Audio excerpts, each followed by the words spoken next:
Hey everyone, it's finally me on Friday, and we are so excited for our panel discussion. It continues to be a powerful set of women today on Friday. But first, I want to introduce our facilitator for today's panel discussion, the one and only Dr. Renee Allen, better known as the People's MC. And Dr. Renee is joining us. She is also the owner of the Dr. Renee Allen Show and a veteran of many years. So I want to welcome her, Dr. Renee, and I'm going to turn it over to you and these powerful women. Hello, hello, hello. Good day, everyone. I am having a little difficulty with my battery, so I'm hoping that I'm going to be okay. So everybody pray for me. Listen, welcome, welcome, welcome to Finally Me for Real 2. What an extraordinary first day of the conference with the Dr. Jazz, Dr. Olney with Fitness Healthy, Dr. Richardson Finally Free Me, and Dr. Miss Natalie Smith Becoming a Brand Using Your God-Given Name and Now. A panel discussion with global leaders are joining us for Finally Me for Real 2 as our three phenomenal panelists. Marcia Dyson, who is affectionately known as Mama Sia. Let me say a little bit about her. Marcia L. Dyson is one of America's most respected and civic social activists and communication specialists. She is the president of M&M Dyson LLC, an exclusive national and international consultancy in matters of business development, marketing, political strategies, and electoral campaigns, strategic partnerships, and social responsibility. Dyson is the founder of Women's Global Initiative, a for-profit entity to enhance the lives of women via profitable and purposeful social engagement. Marcia Dyson has been championing for women's rights globally for over 20 years. Dyson's latest honors are being appointed as the board member of the newly formed House of Mandela Family Foundation in Johannesburg, South Africa. Dyson lives in Washington, D.C., and is married to Dr. Michael Eric Dyson. They have 3 children and 3 grandchildren. Karen Marie Alston. Karen's favorite mantra is trust the process. Karen is a marketer, brand architect, strategist, leader, and executive. She has an illustrations careers working on impactful branding campaigns and projects for business, corporate, and government entities that touch the lives of millions. An executive entrepreneur, strategist, storyteller, authentic leader, innovator, women's leadership advocate, and thought leader, Karen Marie Alston is naturally and nationally recognized, award-winning, proven expert. She is affectionately known as the advertising diva and for her hashtag being Karen Alston. And our third panelist is Nairi D. Wright. Nairi Wright is a role model who is as dedicated to her community as she is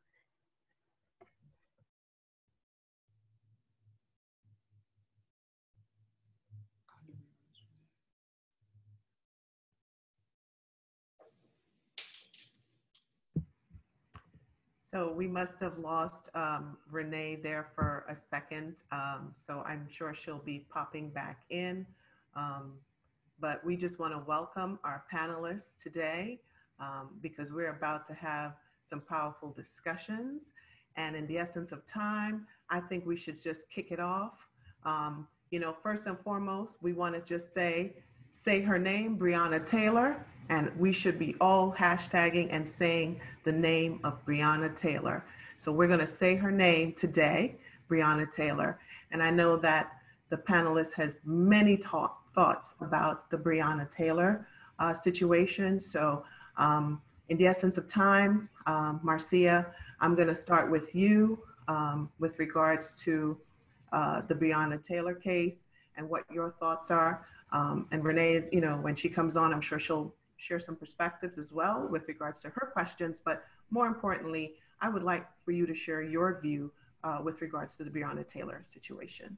Before I even, first of all, I want to thank Dr. Jazz for having me as of this esteemed panel, especially with my good friends Karen and Nairi, and of course with you, Suzette, and with Dr. Renee when she's able to join back with us. But Breonna Taylor right now can be the poster girl for what happens to Black women everywhere. Her particular demise was at the hand of police, right? But she was captured in a sense of domestic violence of America. We could talk about the racism of Louisville, but when it comes to that pimple on the face of American racism, it needs basically a cosmetician, right? Or esthetician to clear that face of this stained body, not just the face of America, but the body of America. And I see Breonna Taylor and look at her life as well, and what she achieved to do in her personal life. And the reason why I consider it domestic violence, because oftentimes she was like most women lives, is that you're caught between a rock and a hard place. And it would not even be honest not to talk about her entrapment based upon the person to whom she chose to partner with. So some of her undermining by the police was done because of her acquaintances. They made her guilty by association, and she became the target of their brutality and their explicit racism without justification. And that for me is the horror of America. When we look at the hashtag Say Her Name, it could be so many women who have fallen. Unfortunately, the litany of women who have fallen not in the hands of police, but of the penal institution, as you know very well, Suzette, doesn't do well and bode well for women either. And so I don't want to just be particular about an individual if she's the face of it. And so many people, when they got the verdict of the police officer, that he was only charged for not really hitting the target or putting bullets in the wall, so to speak, right? There's so many people evoked the quote of Malcolm X to say that the most disrespected woman in America is the Black woman. And that has always been the case. When we think about even the voyage from the continent of Africa across the water, across the Atlantic to America, you would think in the narrative itself that it was just a whole male voyage, right? They never talk about how the women were raped. They don't talk about how the women were thrown over the board. They don't talk about how the women's bellies were torn open, their babies snatched from their womb, and all the things that they suffer. So it's not a surprise that we have in America a different form of slave ship. The voyage that we're carrying over in our streets is bloodied red, right?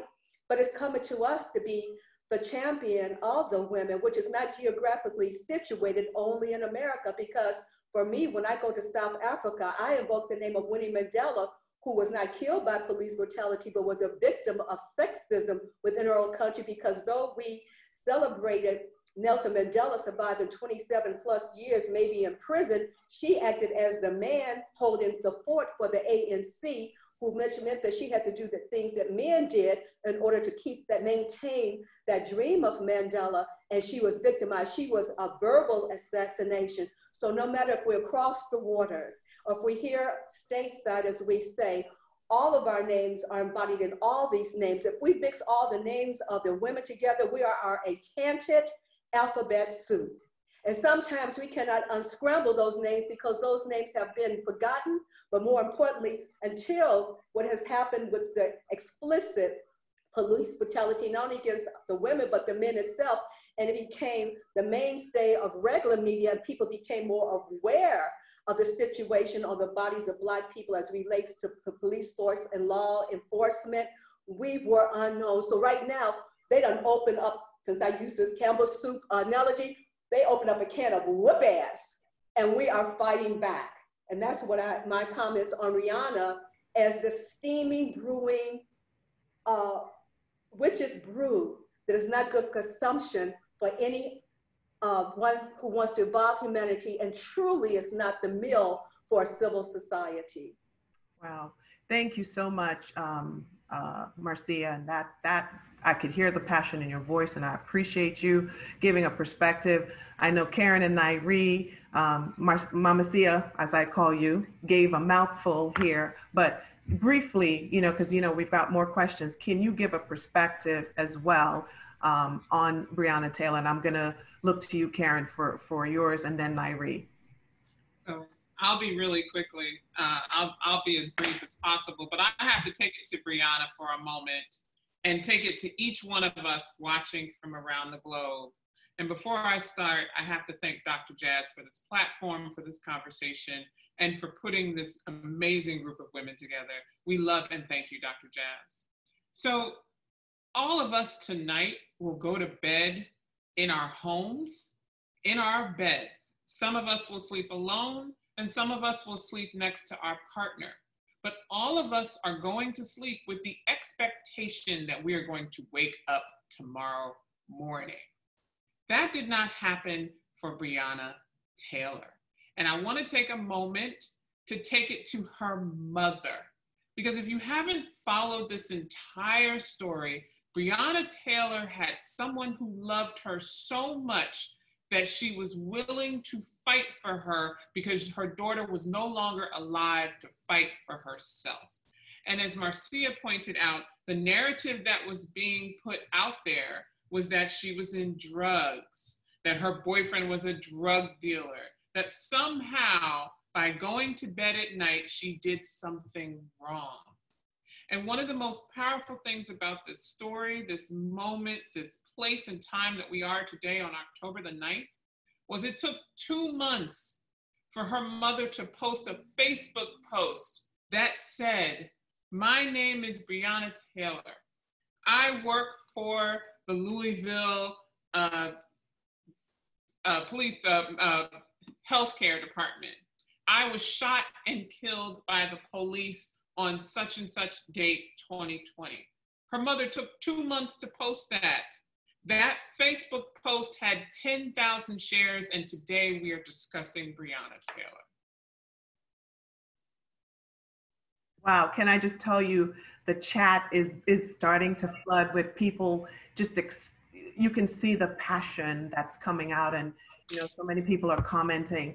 Nairi, finally to you, perspective on Breonna Taylor. Our hearts are so sad for this situation. What is your perspective? As tragic as it is, I am not surprised that this has happened to us yet again. A little different of what Karen and Marcia commented on is while we struggle with how white people and the justice system sees Black women, we are equally seeing how our own treat Black women. I don't know if folks are well aware of Toyin Salau, the young woman whose name is starting to actually get some traction right now, who was a young, I don't think she was even 20 years old, young, in the streets, protesting peacefully, wanted to have a voice in justice for her people, and was raped and murdered by a 45-year-old Black man back in June. A very tragic story, and we haven't heard about it. It's October, right? And so while I understand the gravity of our justice system and our criminal justice system, and the lack of reform that happens in that system, we need to look in our own camp.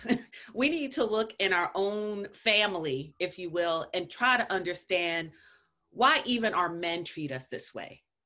We are just, it baffles me when I think about the number of incidences that we don't know about, that we don't hear about our own men and the way they treat their Black women, the mothers of their children, their sisters, their own mothers. And that is a fundamental thing. And just as hard as that conversation is to have with white people and Black people on opposite sides, it's a hard conversation to happen among ourselves, and we're not having it. And we need to have it, and we need to really reconcile why this is and why this continues to happen. And so while I am very much of the mindset and very much in a mind of holding the system accountable, we need to hold our own accountable. So I'll leave it there, Suzette. Thank you so much. That is amazing. And there's so much more we could talk about Breonna and what it opens up. We have to get to sexism. This is the next question I want to pose to you, because while we have racism, we know sexism is very prevalent. And I would like to hear, as you answer from perspectives, corporate America, Mama Sia, sexism globally, because you're a global traveler, and Nairi, your perspective on sexism. But Karen, if you can give us the corporate perspective, you know, we hear Dr. Jazz talking about sexism, you know, in ministry. So I would love, and I'll start with you, Mama Sia, on sexism in terms of, has it gotten any better? Have you seen, you know, when we talk about what women are paid as compared to the white man, as compared to the white woman, what the Black woman is being paid? So I would love to get your perspective on sexism. And welcome back, Renee. You're welcome back, Dr. Renee. We missed you. But Oh, I am so glad to be back. Listen, I had to come back on the phone because something is going on with my wiring. So, you know, when the devil gets busy, something great is about to happen. No worries, no worries. We're kicking it off. Mama C is going to start talking about sexism, so no worries at all. Did you finish, Nairi? Okay. Yes. First of all, sexism is like racism. In other words, those are social constructs used to divide a people. Racism to divide people by their pigmentation or their ethnicity, and sexism to divide us by our gender or our gender orientation, so to speak. But what I contended many decades ago is that this nation and the world suffers from PMS. And that's patriarchy, misogyny, and sexism. And it's global. And its tentacles are not just regional, they're not national, they are international because of the case that I spoke of earlier of Winnie Mandela. And when you have sexism so entrenched within the social construct of not only corporate America, which Nairi may talk about a little bit, in the social world that Karen may speak to, is also, as Dr. Jazzy knows, within our church, right? As an ordained minister, which I don't tout much because I cuss too much and don't want to give Jesus a bad name, right? Don't want to make him shame, because I will shame him at the cross. That sexism in the church, as well as in the community, and even when we look at the Dr. King's movement of civil rights of the 60s, there was the same sort of sexism. So it is ancient. So even though as women, we fought for the liberation of Black men during the civil rights movement, again, like with slavery, we think that the civil rights was all about the men and saving the men, but we forget that we didn't have the strongholds, and just now exhuming once again, the women who were the power horses, more because they were the mules of the earth, so to speak, that was driven that cart called civil rights movement, whether it's Fannie Lou Hamer, Rosa Parks. And we can even go back further to the 18th, 19th century when you had Sojourner Truth, and you had Frances Ellen Watkins Harper, and you had Anna Julia Hayward Cooper, who were great orators quite before even Frederick Douglass, or my own husband, who's a great orator, Michael Eric Dyson, came on the scene with their skills to talk to not only white men, but to white women as well. So when you have this so entrenched in our society, and especially those citadels we think of safety that we have got the pedigree to walk into it safely, whether it's a joint minister as a church or CEO or a corporate person like Nairi in the corporate place, you think that you would be in that sanctuary of safety, but we know, right, Nairi, that is not the case. So we have to look at this, not a periodical, you know, PMS that we get every 30 months, you know, every 30 days, except for those who like don't have to worry about it anymore. But anyway, you get my point. It's not a period behind it, it's an exclamation point. And that's what we have to remember. So when we talk about, as Karen, I think, no, Nairi, you alluded to, that we have to talk to it about this with our men folk, we got to say like, yo, you know, we have been that Black lives always mattered. That was written in the street that you should not trample upon. There was a song by Marvin Gaye that you shouldn't, what is it said, that you should cherish this thing, you know, that you don't mess with this, something that you should cherish for life. And we have been the cherishers of our Black men, our Black boys, right? And so when it comes to infiltrating the corporate world, we need sometimes the old Black boys in the back room to open the doors for us, because no matter what, we as the nurturers, mostly of the Black community, especially in our families or just women per se, we make sure that we can make $1 out of 15 cents.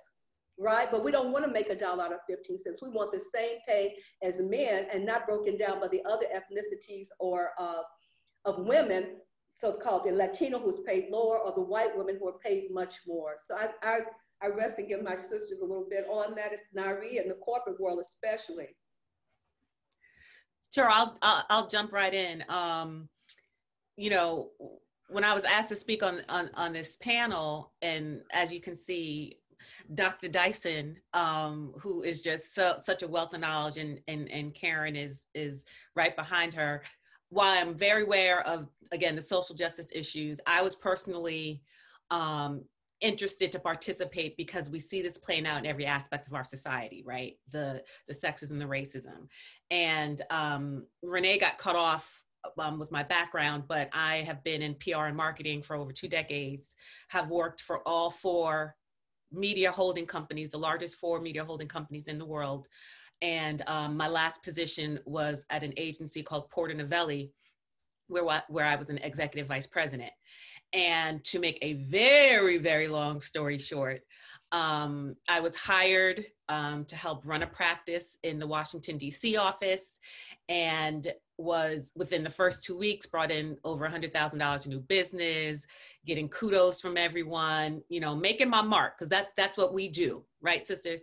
And within 5 weeks of getting that role, I was fired by the president, the white female president in that office, because I wasn't a, quote, good fit, end quote. Now, for those of you who know anything about the marketing business and PR business in particular, at least 70% of the business is made up of women. However, when you start getting up in the ranks, it's all men, running offices, the CEOs and presidents of these agencies, what have you. And one of the reasons I was told I was terminated from this role is that I didn't take on a project that was assigned to me.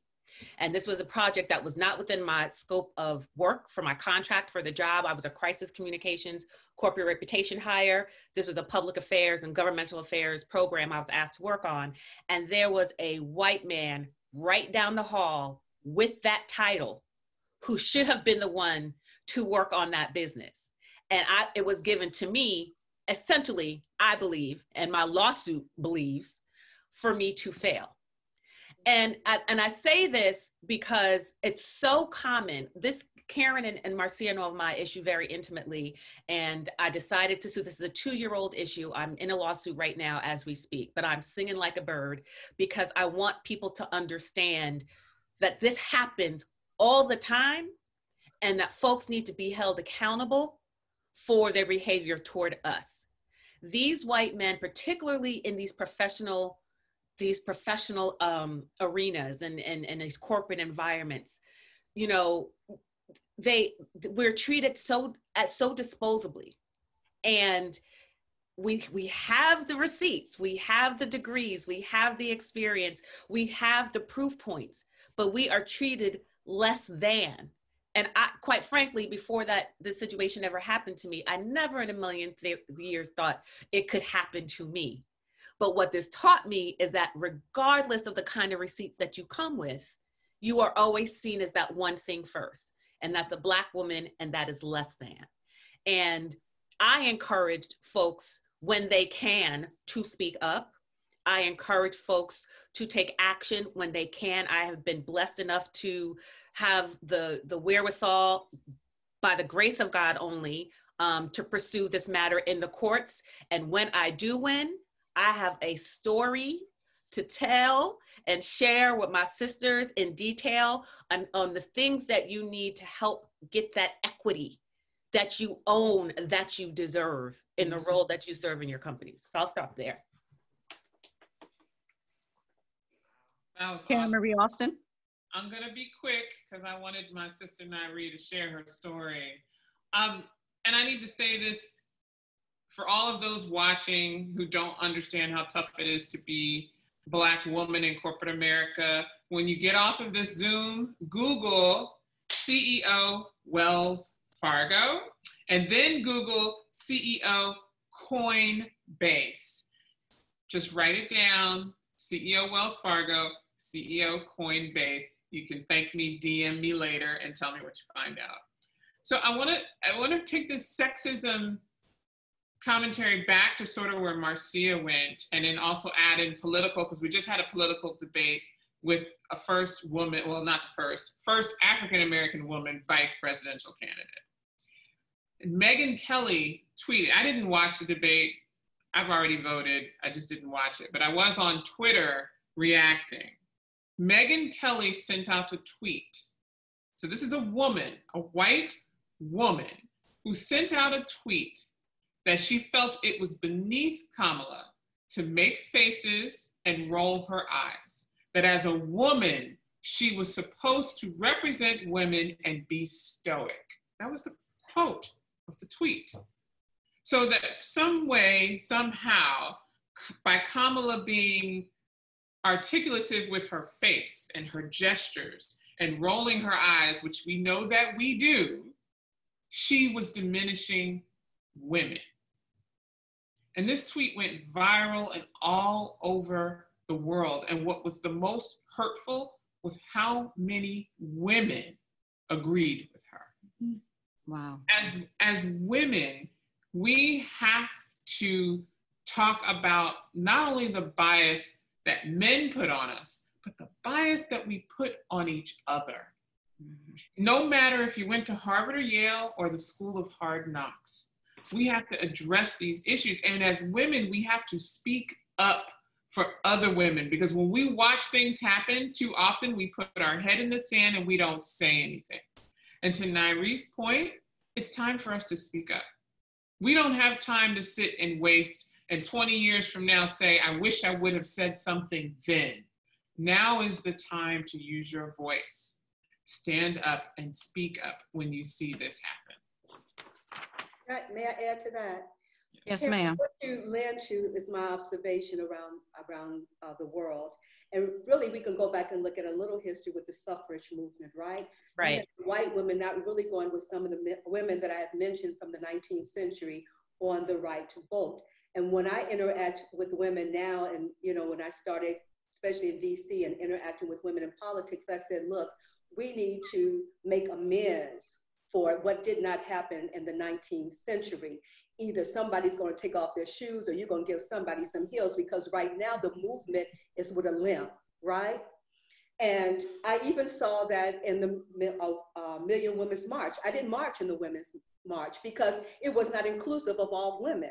And I'll say it now the way I said then, it was Hillary didn't win March, right? It wouldn't include the pro-life women. It didn't include the conservative Democrat women. And sometimes we can't think that our gender is the vortex of our morality, spirituality, virtue, and superiority. Because just as I mentioned those women who had to do some things like Winnie Mandela, I think of the Boudica, the Celtic queen, who rivals Caesar's legions, that created what we now call as Ireland. Look at Margaret Thatcher. I remember as an ambassador for the Universal Peace Federation, they wanted me to come and talk about my friend Hillary Clinton. I said, hold up, because Susan Rice was also a friend, and you look at Condoleezza Rice, I said, you do know these women are hulks, right? They're not doves. And so we have to think about, when we talk about womanhood, that's our sexual identity, right? Or our gender, or some for us, our biology, but it just has nothing to do with our character. Just as Dr. King said he didn't want his 4 children to be judged by the color of their skin, but the content of their character, we need to hold up our sisters, so need some character building too. Yes, so I'm ma'am. glad, Karen, that you brought it up, because right now we have a fractured sisterhood. I grew up in 1950s, so when I was in the university in the late 60s, people said, well, why don't you join a sorority? Well, I was black as shoe la la before black was a term. I said, look, if you mix all those colors together, you got black. Let me just hang with that right now. Yes, that was the mindset of the 60s, and something that I carry on to the day because of this fractured sisterhood. And not only a fractured sisterhood, if you say that hurt people, then our fractured sisterhood is based upon the woundedness also of women, right? And just like you said, Naire, that women sometimes hold you back. I was in public relations and marketing. I was Reverend Jackson's first chief of staff as International Trade Bureau. Didn't come in as a civil rights baby, just as a person, as external auditor, and made my way through it. The women in our organization made me write a 10-page memo to get a rubber band. I worked for an agency of 40 Jewish women, right? But when it came to a broad project they thought they couldn't handle, they threw it to me. And when it was successful, they took it over and tried to isolate you. So we got to talk about, especially we're talking about a fractured sisterhood, we have to talk about how can we mend this on a really, really true sort of introspection of ourselves. Yes, because ma'am. we're not. And I wish some of the other global women could talk to us about that, because even in villages, there's tribalism, right? Yes. In the Middle East, there are forms of that as well. There's hierarchy. So we need to talk about that. If not, we're just Timberly brass, right? Yes, so, ma'am. Yeah. If I may Thank you also so much. interject, I'm seeing some comments in the chat, and I do want to specifically call out white women.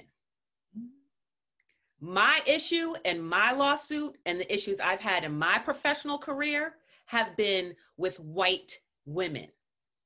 And there's a book, it was written years ago, called Our Separate Ways. And it speaks about the trajectory of Black and white women through their professional careers, and how sort of early on you're together, and then that race piece comes into effect as you start going up the corporate ladder. And it talks, and it has different anecdotes of professionals, both Black and white. Very good book that could, 17 years ago, I think it was, 2002, 2003, it came out, that's very relevant today. And that is, I believe, something that we inherently know, but I never realized how destructive it has been in various careers of myself and my fellow sistren.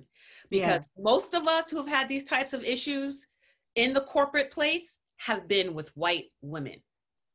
And that is something that I believe, again, that we don't talk about enough and call them out on enough. This is true, Nairi. Thank you for that point. We're going to move on to racism. We have about 2 minutes each for that. And so I just want to say thank you, ladies. This is awesome. I love what Nairi said earlier about making our mark. And hence why Dr. Jazz has this platform, Finally Me for Real too, which is amazing. So listen, let's get to this next question. And ladies, if we can keep it at 2 minutes, we can get to the Q&A too, okay? So Marcia Dyson, did Breonna's situation come as a result to the environment of the city, and why?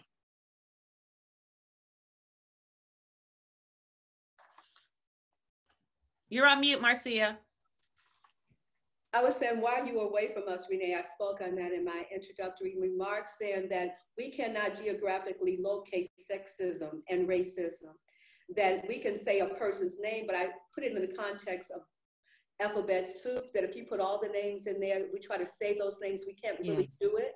And that it was incumbent upon us to open up that can of whoop-ass and to find out those names and say it, because Louisville is not just the citadel of that sort of institution of racism and its mistreatment of Black women. I invoke the quote of Malcolm X, that the most disrespected woman in America is the Black woman, and not only in America, but basically the world.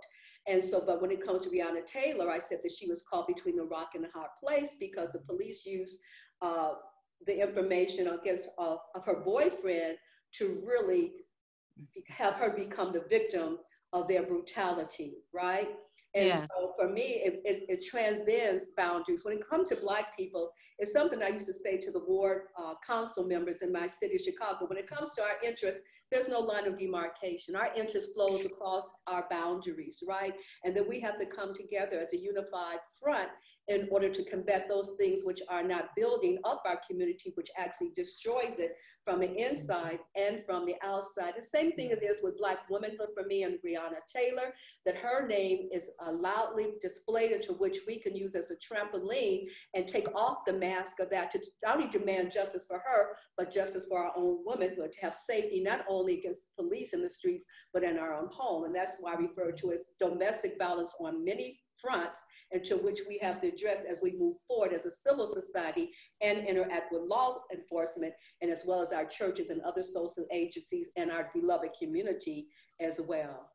Yes, ma'am. Thank you so much. And so let's go to another question to close this out before Q&A. Yeah. Marcia, how do we change the deep-rooted and systemic racism?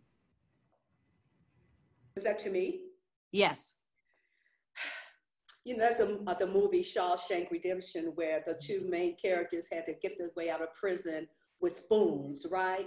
And I think of Etta James' song called A Spoonful of Love. And where right now we're at the juncture in our civil society, or lack thereof, that we need some Mack trucks. We got to, you know, we see our young people out there protesting. We need to come together with a plan for our young people that we ourselves need to help engineer and allow them to also be the crafters of that, and not just demand, but to build. There's nothing I can do with a person's heart.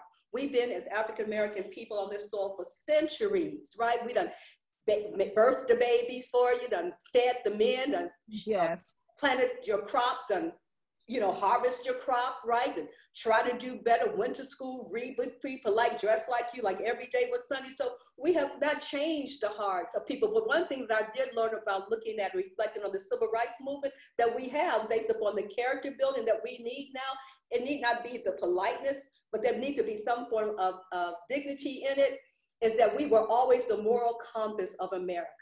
And my contention is, if we choose the ways of our enemy, we become our enemies, right? There's a scripture that says, envy not your oppressor, nor choose any of their ways, because right now my children's confused. The White House says something, the Congress says something, the women say something, the men say something, but nobody is talking about reconciliation. For me, on a spiritual level, when I am in my right consciousness and not seated with my own anger, I do know that a sound mind, based upon wisdom and information, is the only way you cannot combat racism. We can't do anything about it, but how we can survive in the midst and the belly of the beast, as Daniel did, right? Yes, ma'am.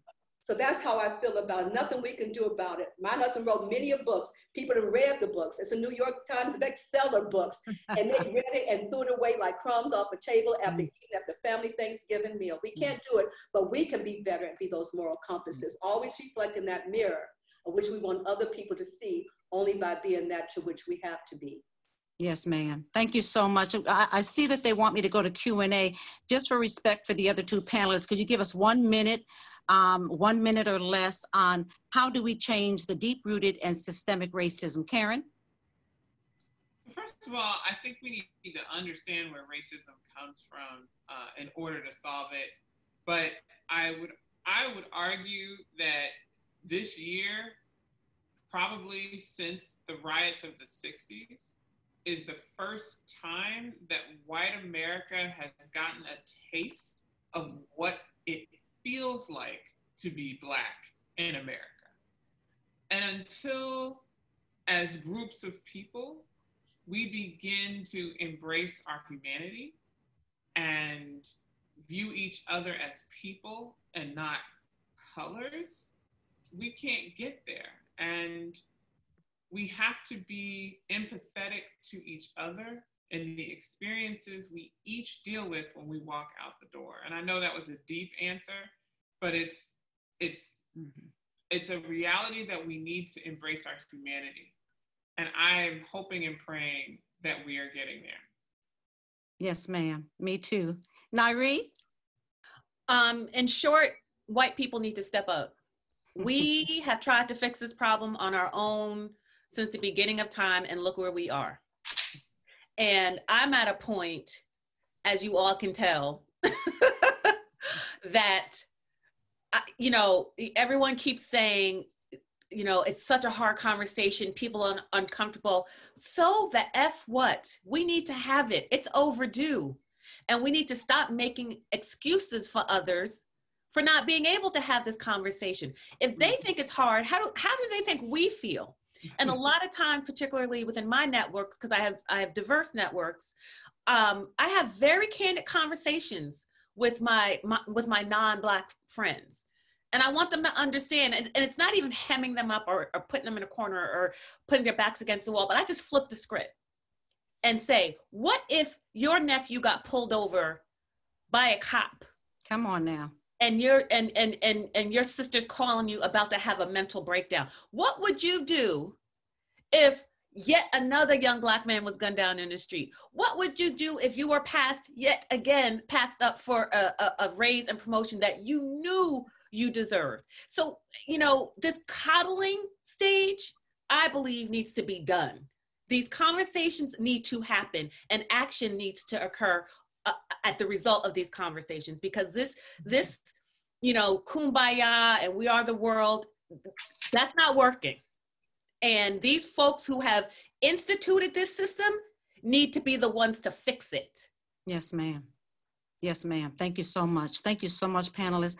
Listen, I wanted to do something before I was disconnected for everyone, because this is about saying Breonna Taylor's name. First of all, take pictures, snap this, Zoom or yourself, and hashtag finally me, FM4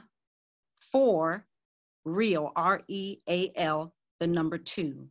Hashtag FM4 real, REAL, the number 2.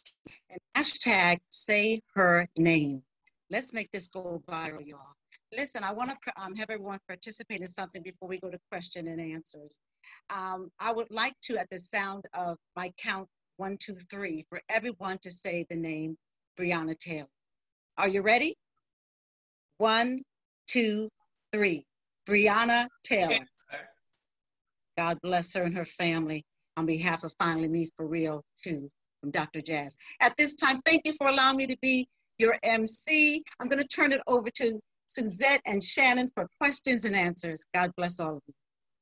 Great, thank you, Renee. And my co-pilot today, Sherade, and when I tell you the questions are coming in, just wanted to give some time and maybe we take 2 questions or so. So I'm gonna start with one of our sisters saying, great conversations. How do we heal within our womanhood, given our differences and the bias we have among ourselves? And anyone can, Nairi, Karen, Amasia. Well, we have within the context of the Black church and even the African community forms of rituals. And I'm sure, if you're in a sorority, there are certain things that you do when you're gathered together. You have the shout that you give, depending upon that sorority. That's a form of ritual. And when I was writing for Essence Magazine, I wanted to do that same kind of ritual for women as well, so that we could be healed, right? Because that thing that splinters us is our own woundedness.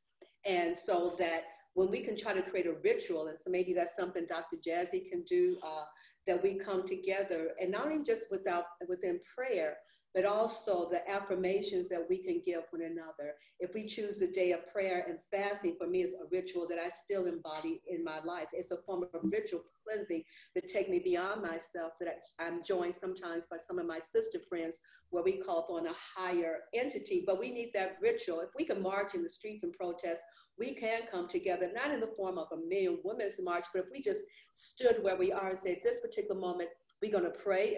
And if you don't pray, just don't do nothing, because some women, like men, if you just need to not do anything, but just be still yourself, because as Nari has brought out and Karen alluded to, that we are not the exemplars based upon our gender. So I think if we form some kind of ritual within our lives, and I know Yana Van Zant has written about it as well, that would be a particular start. And for me personally, that is something that I have done to quiet my own, the beast in my own breast, to quiet me down, to set me on a course to interact properly and humanely with other people.